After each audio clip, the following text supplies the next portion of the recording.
वेदांत परिभाषा। वेदांत परिभाषा ग्रंथ में पेज नंबर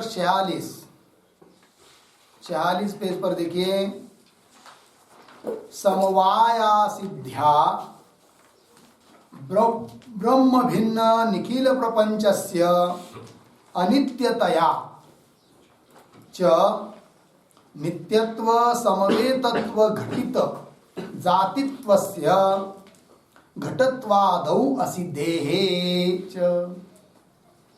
ठीक है, देखो भाई, तो बात यह चल रही थी कि प्रत्यक्ष ज्ञानगत प्रत्यक्षत्व का विचार चल रहा है और लक्षण किया था क्या?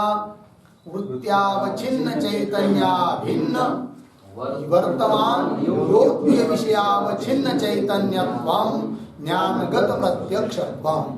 ठीक है, ये प्रत्यक्ष का लक्षण बनाया।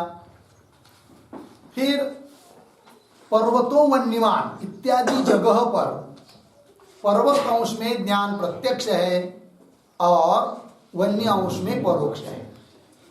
ठीक, तो निर्णय ये हुआ कि सन्निकृष्ट पक्षक अनुमिति में पर्वत आदि मतलब पक्षांश में ज्ञान प्रत्यक्ष और साध्यांश में परोक्ष, किंतु जहां पर असन्निकृष्ट पक्षक अनुमिति रहती है वहां पर तो सभी अंश में ज्ञान परोक्ष ही होता है, अर्थात पक्षांश में भी परोक्ष और साध्यांश में भी परोक्ष।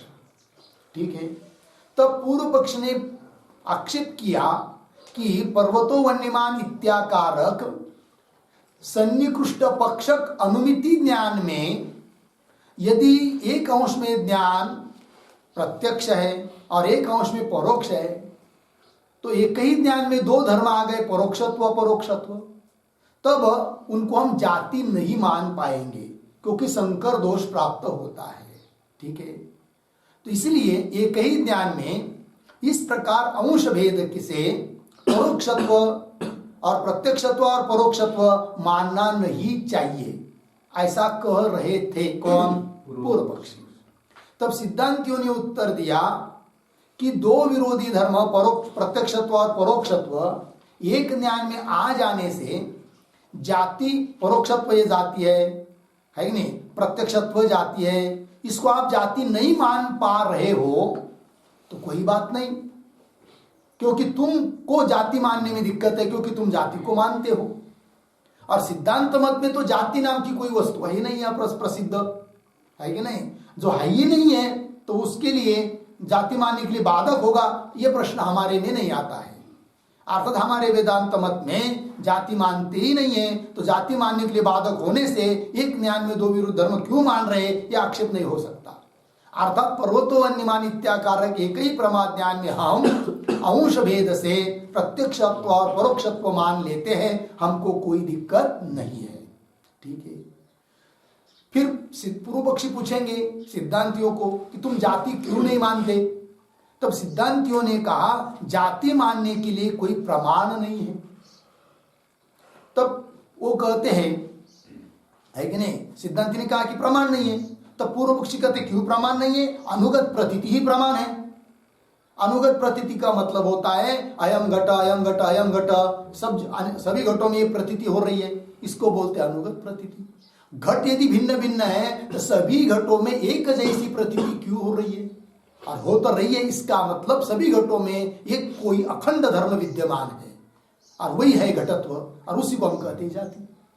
तब सिद्धांति ने कहा, वेदांति ने क्या कि अरे भाई, उस अनुगत प्रतीति के द्वारा सभी घटों में रहने वाला एक धर्म घटत्व है, इसकी सिद्धि तो हो रही है, किंतु घटत्व जाति है, इसके लिए क्या प्रमाण? कोई प्रमाण नहीं, अतः हम जाति मानते नहीं है। तब उसने कहा, पूर्व पक्ष ने, क्यों प्रमाण नहीं है? तो हम देते प्रमाण, अनुमान प्रमाण। तो उसने, पूर्व पक्ष ने अनुमान के द्वारा जाति को सिद्ध करने का प्रयास किया। अनुमान दिया था उसने, घटत्वादिकम जाति ही उपाधि भिन्नत्वे सति सामान्य धर्मत्वात्, हेतु दिया, पक्ष साध्य हुआ। तब सिद्धांति ने कहा कि इस प्रकार के, हे पूर्व पक्षी, इस प्रकार के अनुमान के द्वारा भी तुम जातित्व की सिद्धि अर्थात जाति की सिद्धि नहीं कर सकते, क्योंकि प्रसिद्ध अर्थ की सिद्धि होती है, अप्रसिद्ध अर्थ की सिद्धि नहीं की जाती। वंद्यापुत्र की सिद्धि कोई नहीं करता, अप्रसिद्ध है। वैसे जाति यदि कोई प्रसिद्ध होती तब उसकी सिद्धि अनुमान से करते, किंतु जाति सिद्ध ही नहीं है तो उसकी सिद्धि कैसी करोगे? ठीक है ना। अतः जाति को सिद्ध करने के लिए तुमने, पूर्व पक्षी ने जो अनुमान प्रमाण दिया, उस अनुमान में जो हेतु है, उस हेतु में साध्य की व्याप्ति न होने के कारण तुम्हारा हेतु नहीं है, अपितु हेत्वाभास है। फिर कौन सा हेत्वाभास है? व्याप्यत्वा सिद्ध। कि व्याप्यत्वा सिद्ध हेत्वाभास उसको कहते हैं कि जिस हेतु में साध्य की व्याप्ति न रहे। जैसे पर्वतः धूमवान वन्यमत्वा, यहां पर साध्य जो धूम, उसकी व्याप्ति वन्य पे नहीं है, अतः वहां का हेतु वन्य व्याप्यत्वा सिद्ध है। अतः जाति को सिद्ध करने के लिए जो, हे पूर्व पक्षी, तुमने हेतु दिया, क्या? उपाधि भिन्नत्वे सति सामान्य धर्मत्व, यह व्याप्यत्वा सिद्ध नाम का हेत्वाभास है। इस बात को बताया गया जी। अब सिद्धांति कह रहे कि तुम्हारा हेतु केवल व्याप्यत्वा सिद्ध नाम का ही हेत्वाभास है, ऐसी बात नहीं, अपितु बाधित भी है कि नहीं? क्योंकि बाधित किसको कहते हैं? यस्य साध्यस्य, है कि नहीं, अभाव प्रमाणांतरेण पक्ष निश्चित, जिस हेतु का साध्य का अभाव अन्य प्रमाणों से पक्ष में निश्चित है, उसको कहते क्या? बाधित। अब ये जो तुमने जाति को सिद्ध करने के लिए अनुमान दिया था, कौन सा? घटत्वादिकम जाति ही उपाधि भिन्नत्वे सति सामान्य धर्मत्वात्, यह अनुमान। इस अनुमान में क्या जाति प्रसिद्ध ही नहीं है, तो किसी प्रमाण से सिद्ध नहीं है, तो प्रमाणांतर से बाधा ही हो गया, समझ लीजिए। अतः यहाँ का हेतु बाधित भी है, ऐसा कहना ठीक है। दूसरी बात, जाति का लक्षण जो तुम करते हो, क्या करते हो? नित्यत्वे सति अनेक समवेतत्वम, तो उस जाति के स्वरूप में नित्यत्व भी पद आता है और समवाय भी आता है, और दोनों भी हम मानते नहीं है, क्योंकि जाति नित्य है तुम्हारा मत, किंतु हमारे वेदांत मत में ब्रह्म को छोड़कर और तो कोई नित्य है ही नहीं है। अतः क्या नित्यत्व घटित जो जाति का लक्षण, जाति का स्वरूप तुम कहते हो, वो सिद्ध नहीं हो सकता है, अर्थात जाति नहीं है। दूसरी बात, समवाय को क्या कहते हो तुम? नित्य संबंध समवाय, समवाय को भी नित्य संबंध कहते हो, किंतु ब्रह्म को छोड़कर कोई नित्य है ही नहीं है, तो नित्यत्व और समवाय से घटित जो जाति का स्वरूप तुम कहते हो, उसकी सिद्धि हो नहीं सकती। उसी को कह रहे समवाय असिद्ध्या, मिला पंक्ति। समवाय की असिद्धि होने के कारण जाति में, जाति के स्वरूप में, लक्षण में घटकीभूत जो समवाय, उसकी असिद्धि है, सिद्ध नहीं है। क्यों सिद्ध नहीं है? समवाय क्यों मानते नहीं वेदांत मत में? कि नित्य संबंधों को समवाय कहते हैं, और नित्य तो ब्रह्म को छोड़कर दूसरा कुछ है ही नहीं है, ये बात। समवाय असिद्ध्या ब्रह्म भिन्न निखिल प्रपंचस्य, ब्रह्म को छोड़कर निखिल मतलब यावत, समस्त प्रपंचस्य अनित्यतया, ब्रह्म को छोड़कर समस्त प्रपंच कैसा है? अनित्य है। श्रुति कहती है, कौन सी श्रुति? अतो अन्यत अर्थम, है कि नहीं? अतः अन्यत अर्थम, इस ब्रह्म को छोड़कर सब कुछ क्या है? अर्थ अर्थात नित्य है। तो ब्रह्म भिन्न निखिल प्रपंचस्य अनित्यतया च नित्यत्व समवेतत्व घटित जातित्वस्य, नित्यत्व और समवेतत्व इससे घटित, इससे युक्त जो जातित्व है, उस जातित्वस्य घटत्वादौ असिद्धे, घटत्व पक्ष में जातित्व रूप साध्य की असिद्धि है, अर्थात साध्य का बाद है, साध्य के अभाव का ही निश्चय है, अतः तुम्हारा यहाँ का हेतु बाधित भी है, ये कहना लगे पंक्ति। तो नित्यत्व समवेतत्व घटित जातित्वस्य घटत्वादो असिद्धे च, अतः हम जाति मानते नहीं, ये पंक्ति हो गई। तो ये जो पंक्ति पढ़ी हम लोगों ने, इसके अवतरणिका के रूप में एक वाक्य लिखेंगे, समवाय असिद्धे आया है कि नहीं? न केवलम न केवलम साध्या प्रसिद्ध्या, साध्य अप्रसिद्ध्या,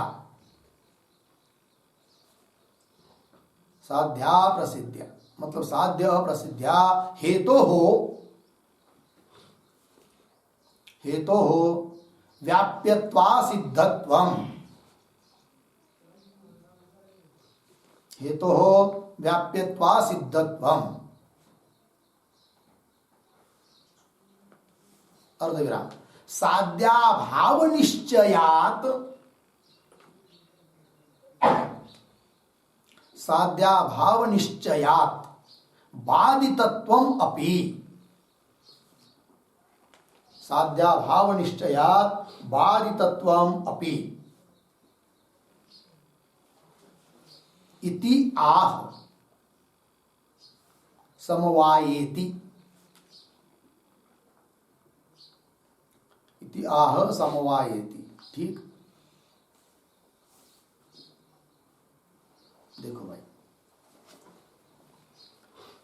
तो कह रहे केवल साध्य प्रसिद्ध होने से हेतु केवल व्याप्यत्व सिद्ध ही नहीं है, अपितु साध्याभाव का निश्चय होने के कारण, क्योंकि जाति है ही नहीं है, साध्याभाव का निश्चय होने के कारण बाधित भी हेतु है। कौन सा हेतु? जातित्व को सिद्ध करने के लिए जो हेतु दिया है वो हेतु। किस जातित्व को सिद्ध करने के लिए हेतु दिया था? तो अनुमान बांधा था कल, घटत्वादिक जाति उपाधि भिन्नत्वे सती सामान्य धर्मत्वात्, यह अनुमान है कि नहीं? तो पक्ष कौन है? घटत्व, घटत्वादिक, साध्य, जातित्व अर्थात जाति, और हेतु उपाधि भिन्नत्वे सती सामान्य धर्मत्वात्, है कि नहीं? तो यहाँ पर पक्ष जो है घटत्व, वहां पर जातित्व रूप साध्य की अप्रसिद्धि है और अभाव का निश्चय है, अतः यह हेतु बाधित भी है, यही कह रहे हैं। ठीक है ना? साध्याभाव निश्चयात बाधितत्वमपि, हो गया ना इतना? अब चलिए मूल की पंक्ति पुनः, समवाय असिद्ध्या, समवाय असिद्ध होने से ब्रह्म भिन्न निखिल प्रपंच से अनित्यतया, ब्रह्म को छोड़कर समस्त प्रपंच अनित्य होने के कारण नित्यत्व समवेतत्व घटित जातित्व से, नित्यत्व और समवेतत्व से युक्त जो जातित्व है, क्योंकि जातित्व का लक्षण क्या किया जाता है? नित्यत्वे सती अनेक समवेतत्व, ये जाति का लक्षण है। तो जाति के लक्षण में घटकीभूत नित्यत्व भी आ गया, समवेतत्व भी आ गया। और नित्यत्व समवेतत्व तो हम मानते नहीं, समवाय भी मानते नहीं, नित्य भी मानते नहीं है, क्योंकि ब्रह्म को छोड़कर सब कुछ अनित्य है। तो नित्यत्व समवेतत्व घटित जातित्वस्य घटत्वादौ असिद्धे, घटत्वादिक में असिद्धि है। एवं एवं एक होगा नहीं बात, तो आगे कह रहे एवं एव उपाधित्वम अपि निरसनीयम, सिद्धांति करे जैसे जाति का खंडन किया कि नहीं, उस प्रकार उपाधित्व का भी खंडन कर लेना चाहिए। ठीक, तो एवं एवं एवं एवं एवं का अर्थ लिखिए, एवं एवं मतलब जातित्व निराकरणीय रीत्या एवं, जातित्व निराकरण रीत्या एवं,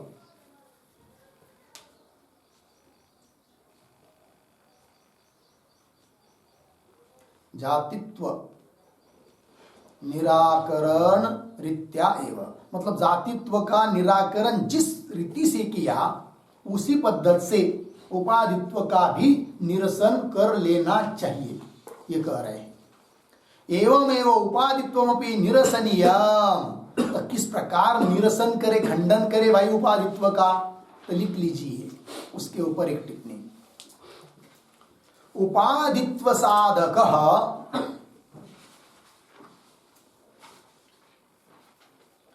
उपाधित्व साधकम अनुमानम तो,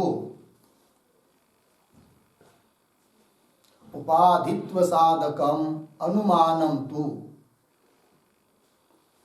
आगे उदाहरण चिन्ह में नील घटत्वम, नील घटत्वम उपाधि,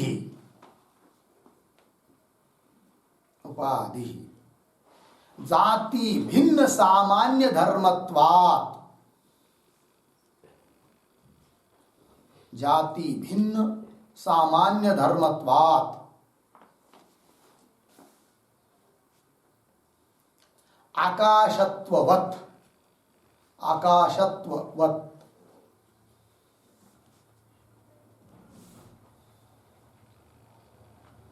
आगे इति।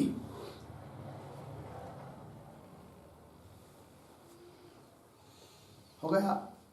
हाँ, पूर्ण विराम। हाँ, उद्धरण चिन्ह बंद। आगे पूर्ण विराम। आगे किंतु अत्र हेतुः विशेषणासिद्धः अस्ति। विशेषणासिद्धः अस्ति। पूर्ण विराम। जाते हैं अप्रसिद्ध्या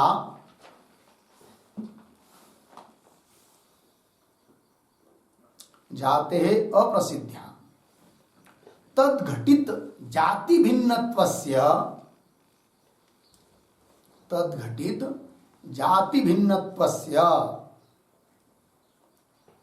असिद्धत्वम् इत्यर्थः।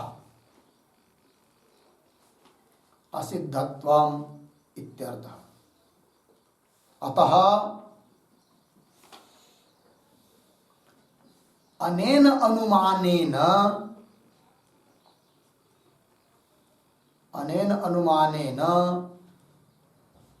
न उपाधित्वस्य सिद्धिः।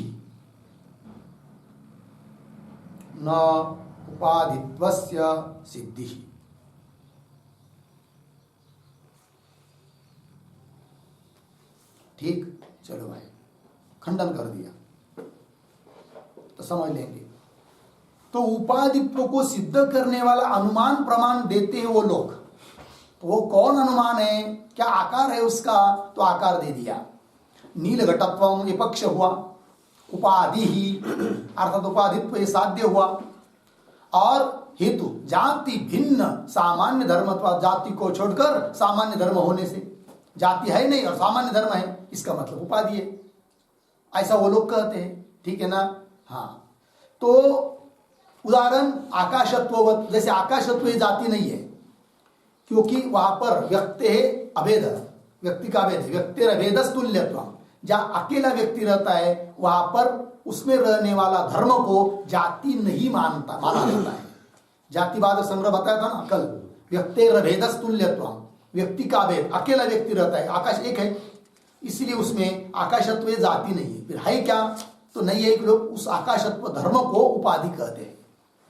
क्यों उपाधि है? जाति तो है नहीं, क्योंकि जाति मानने के लिए बाधक है, और वो सामान्य धर्म है, अतः वो उपाधि है। ठीक, दृष्टांत दिया आकाशत्व। ये हुआ उपाधित्व का साधक अनुमान उनके दृष्टि से, पूर्व पक्षी की दृष्टि से।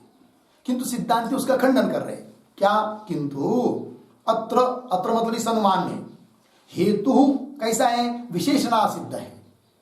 हेतु कौन है यहाँ पर? जाति भिन्न सामान्य धर्मत्व, ये हेतु है कि नहीं? उसमें एक विशेष है, एक विशेषण है। विशेषण कौन?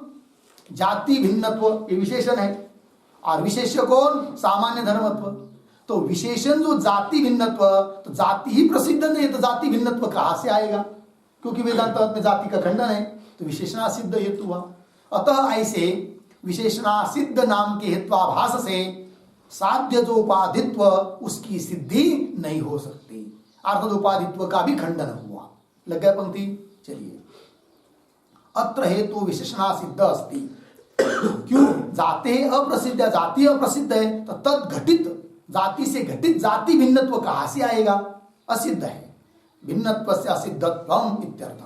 अतः न अनेन अनुमान, इस अनुमान के द्वारा उपाधित्व रूप साध्य की सिद्धि नहीं हो सकती है, तो खंडन हो गया। लगा पंक्ति? तो वही दिया है मूल में, एवं एव उपाधित्वम अपि निरसनीय। लग गया जी? आगे चलेंगे। आगे है पर्वतो वन्यमान। मिला पंक्ति?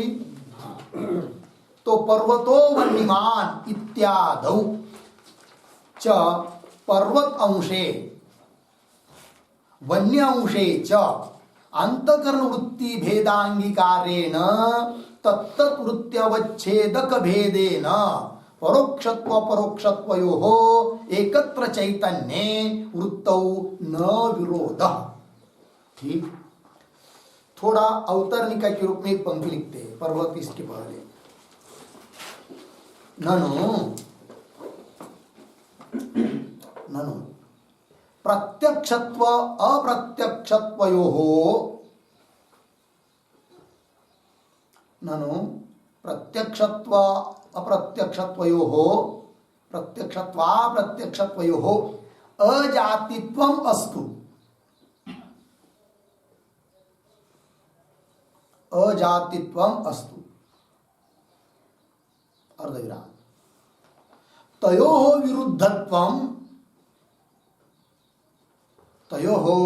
विरुद्धत्वम् अस्ति एव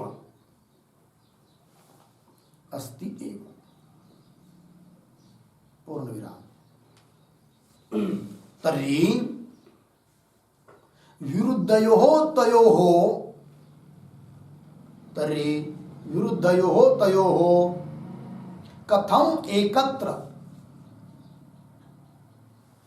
कथम एकत्र कौंस में लिखिए पर्वतो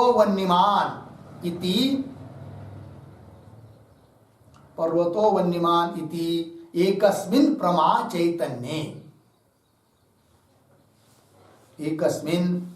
चैतन्ये कौंस बंद।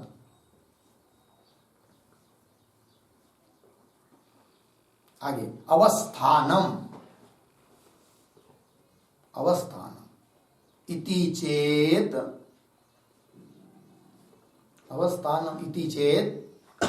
अर्धविराम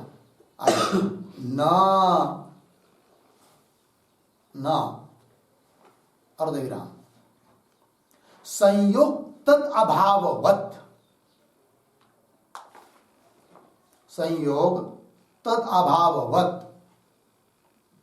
अवच्छेदक भेदेन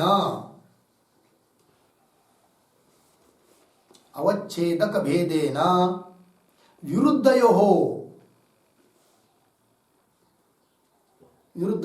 एकस्मिन्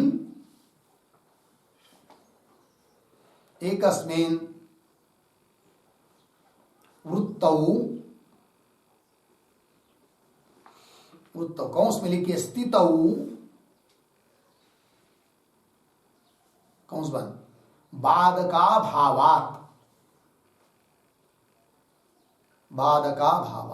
इति आह पर्वत इति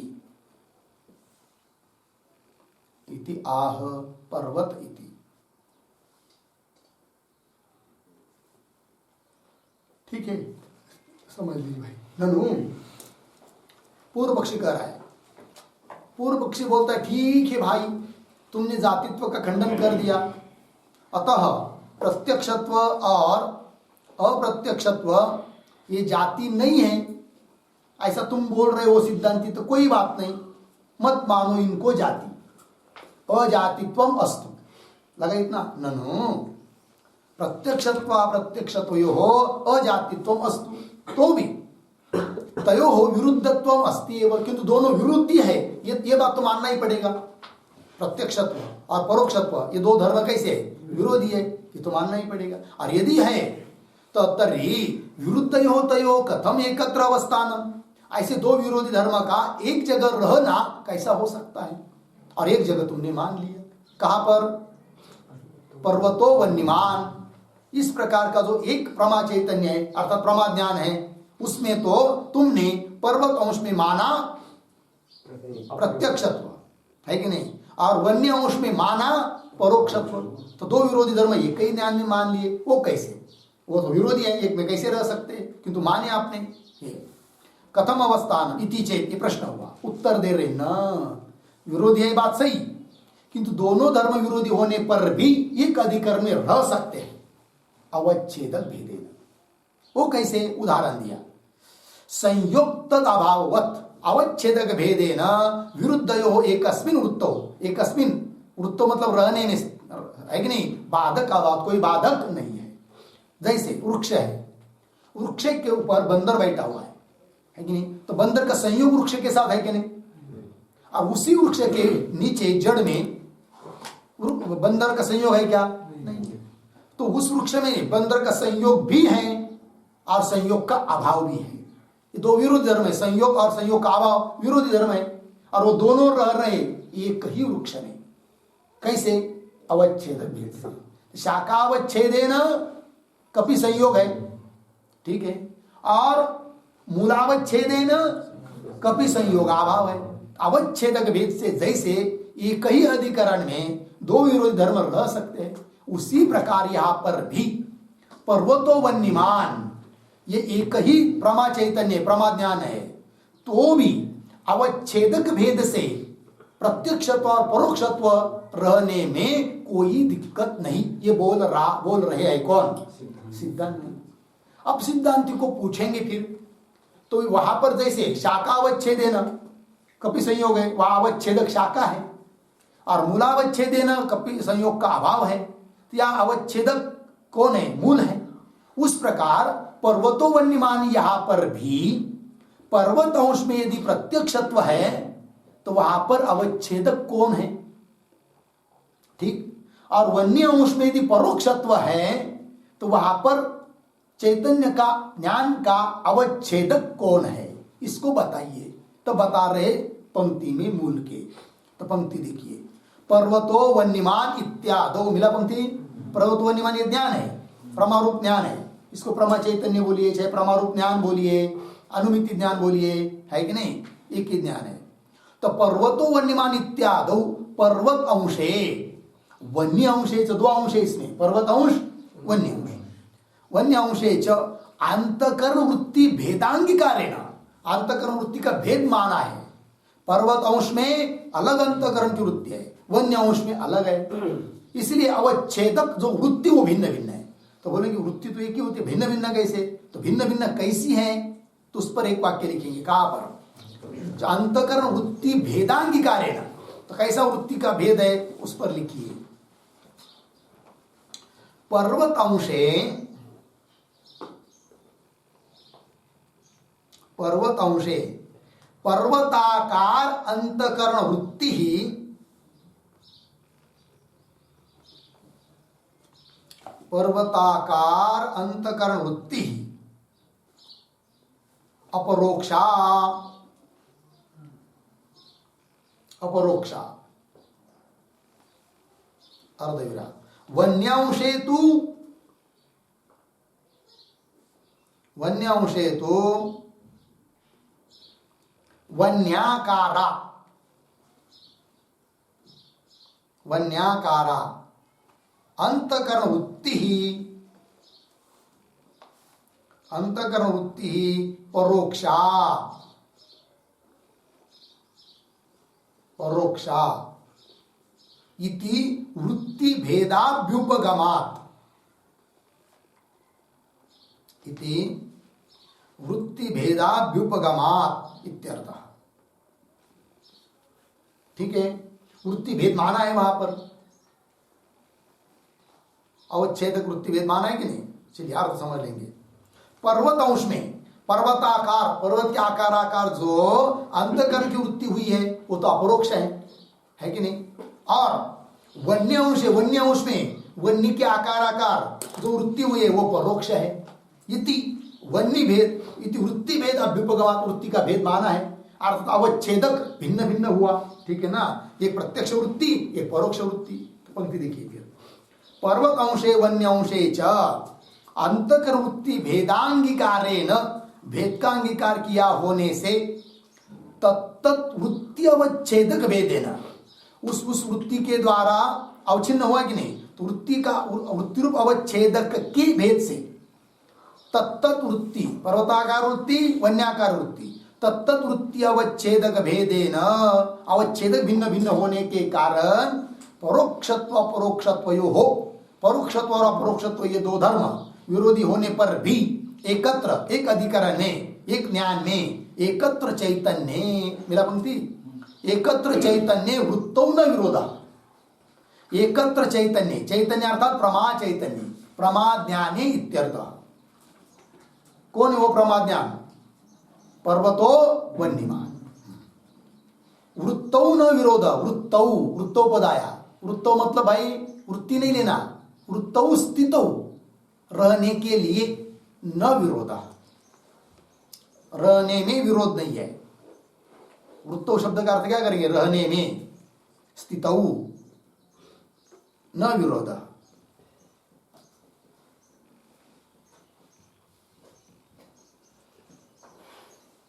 पंक्ति मिल रही है ना? देखो भाई, पंक्ति देखिए, पुनः पढ़ता हूं। पर्वतो वन्यमान इत्यादौ च पर्वतंशे वन्यांशे च अंतःकरण वृत्ति भेदांगी कार्येण, मिला पंक्ति, भिन्न भिन्न वृत्ति मानने के कारण तत्त वृत्ति अवच्छेदक भेदेन, वहां पर वृत्ति का अवच्छेदक रूप वृत्ति कैसी हुई? भिन्न हुई, भिन्न भिन्न हुई। पर्वताकार अंतःकरण वृत्ति यह अवच्छेदक हुई एक जगह, और एक जगह वन्याकार अंतःकरण वृत्ति अवच्छेदक हुई। अवच्छेदक भिन्न भिन्न होने से तत्त वृत्ति अवच्छेदक भेदेन परोक्षत्व अपरोक्षत्वयोः, ये विरोधी धर्म एकत्र चैतन्य, एकत्र चैतन्य मतलब एकस्मिन चैतन्य, एक चैतन्य मतलब कौन चैतन्य? प्रमारूप चैतन्य, अर्थात प्रमा ज्ञान। पर्वतो वन्यमान इत्याकारक प्रमा ज्ञान, उसी को चैतन्य कहते हैं। प्रमा चैतन्य में वृत्तो अर्थात वो विरोधी धर्म, वृत्तो अर्थात रहने में, दोनों विरोधी धर्म वहां पर एक जगह रहने में न विरोध, कोई विरोध नहीं है। लग गया ना? तो न विरोध हुआ, उस पर एक वाक्य लिखेंगे।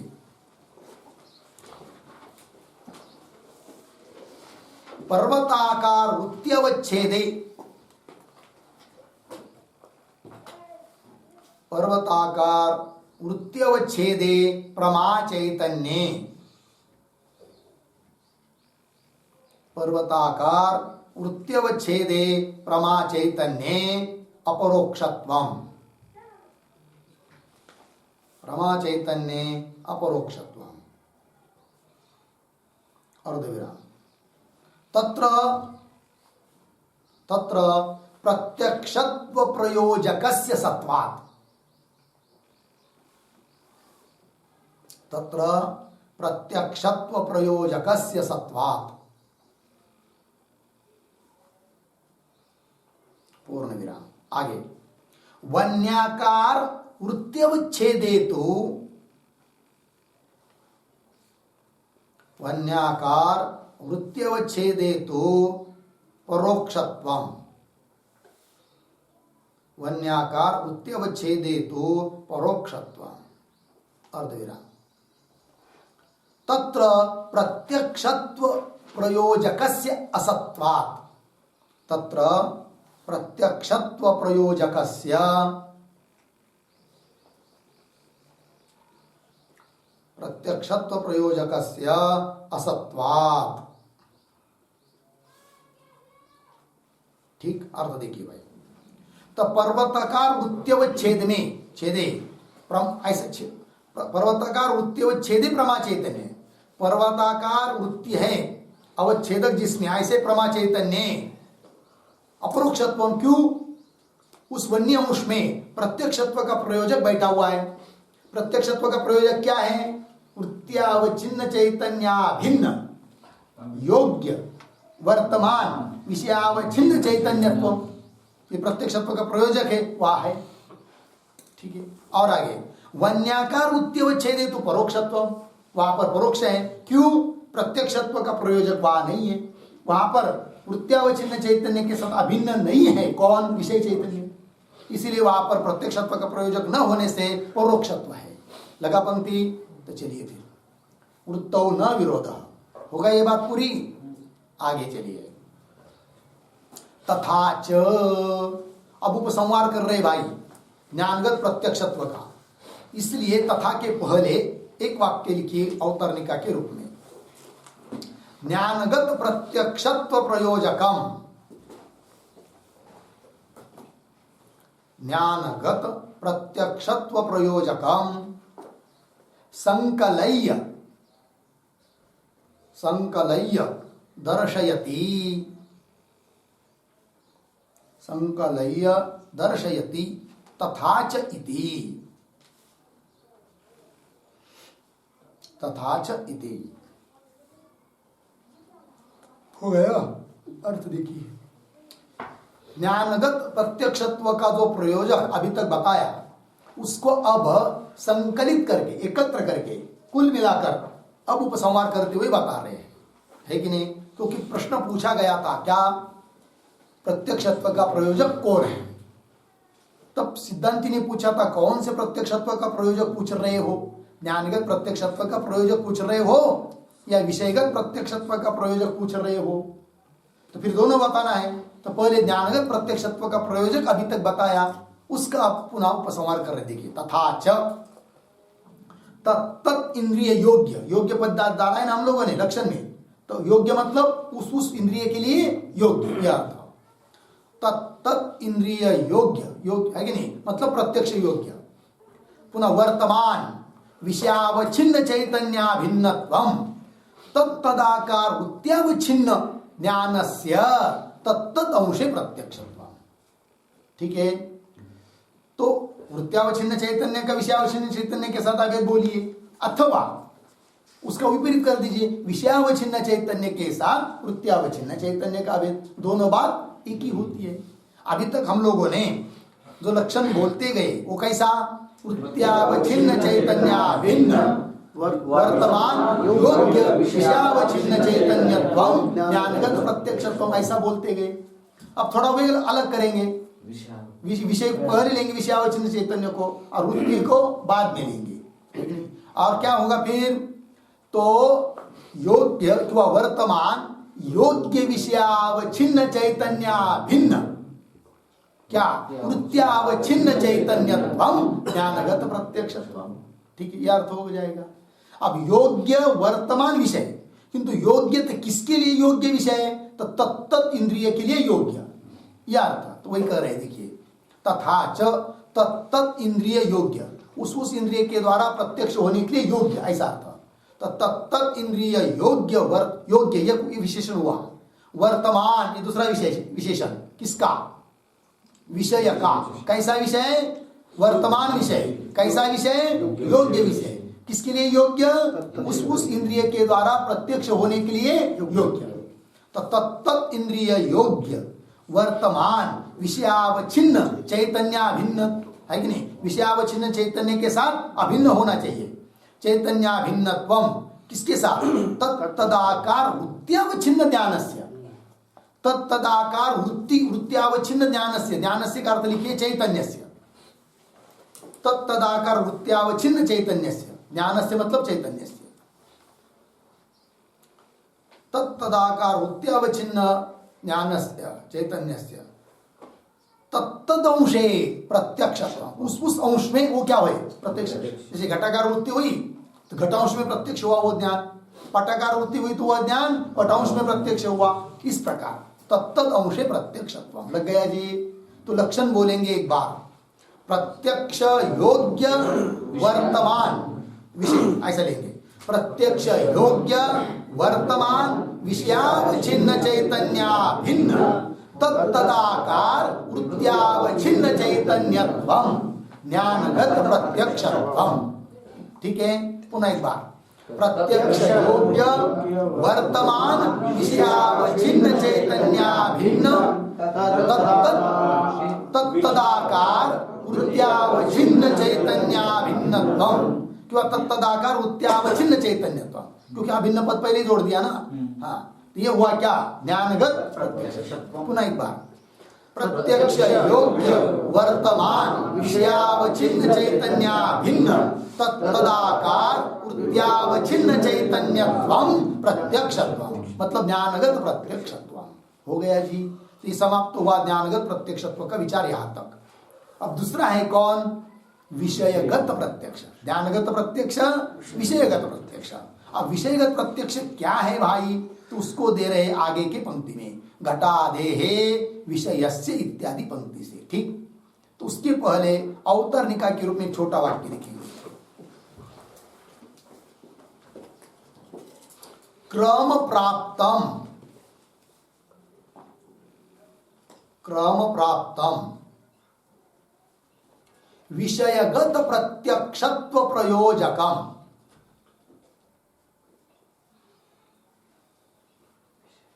विषयगत प्रत्यक्षत्व प्रयोजकम विषयगत प्रत्यक्षत्व प्रयोजकम निरूपयति निरूपयति घटादेः इति।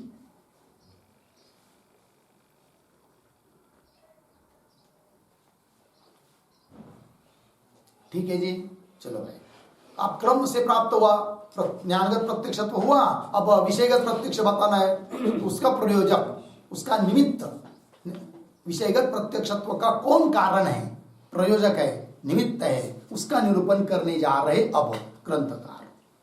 मिला जी? तो देखो भाई, घटादेः विषयस्य, घटादि विषय का, घटादेः विषयस्य प्रत्यक्षत्वं तु, घटादि विषयों का प्रत्यक्ष होना मतलब क्या? प्रमात्र अभिन्नत्व, बस यही है, प्रमात्र अभिन्नत्व, ये प्रयोजक है। प्रमाता के साथ घट अभिन्न हो जाना, यह है विषयगत प्रत्यक्षत्व का प्रयोजक। मिला पंक्ति? अब प्रमात्र अभिन्नत्व में पद आया है ना, उसका अर्थ लिखिए, अंतकरणावच्छिन्न चैतन्याभिन्नत्वम।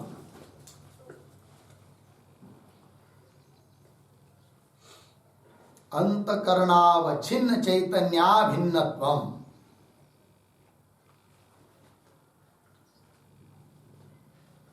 ठीक है, बस अर्थ देखिए, अंतकरणावच्छिन्न चैतन्य के साथ जो विषय अभिन्न हो जाता है उस विषय को हम कहते प्रत्यक्ष। हाजी, विषय प्रत्यक्ष मतलब क्या? किस विषय को हम प्रत्यक्ष कहेंगे? जो विषय अंतकरणावच्छिन्न चैतन्य के साथ अर्थात प्रमाता के साथ अभिन्न हो जाता है, उस विषय को हम कहेंगे क्या? प्रत्यक्ष है कि नहीं? घट को प्रत्यक्ष कब कहेंगे? जब घट अंतकरणावच्छिन्न चैतन्य के साथ अभिन्न होगा। लगे? अब प्रश्न उपस्थित होगा कि घट तो एक जड़ वस्तु है और इधर अंतकरणावच्छिन्न चैतन्य चैतन्य है, दोनों का अभेद कैसा होगा? है कि नहीं? तो वही प्रश्न पूछ रहा है पूर्व पक्षी, ननु कथम घटादे अंतकरणावच्छिन्न चैतन्याभेद। घटादे, घटादिक विषयों का जो कि जड़ है, कल्पित है, ऐसे घटादि विषयों का अंतकरण चैतन्य के साथ अभेद कैसा होगा? क्योंकि दो विरोधी है ना, एक चैतन्य है, एक जड़ है, मतलब एक ज्ञान स्वरूप एक जड़ है, एक बाहर है, अंदर है, ठीक है कि नहीं? एक कल्पित मिथ्या है घटाधिक और एक सत्य है, कैसा अभेद होगा भाई?